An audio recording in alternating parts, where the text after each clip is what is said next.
Plataus vartojimo prekių asortimentas gausėja.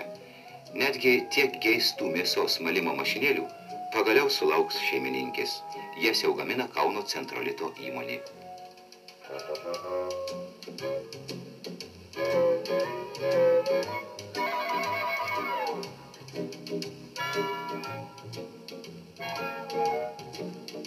Tauragiečiai išleidžia automobilių sargą.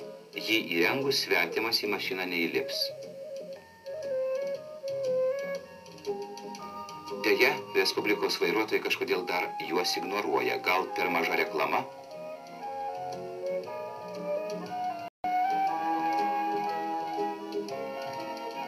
Tačiau yra gaminių, kurie ilgai dėl kitų priežasčių užsiguli parduotuvių vitrinose.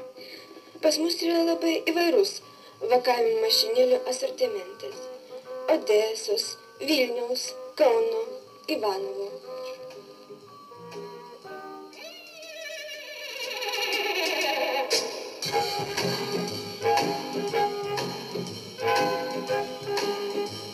Kauno Dzeržinskio staklių gamyklos skyriaus viršininkas Antanas Deksnys.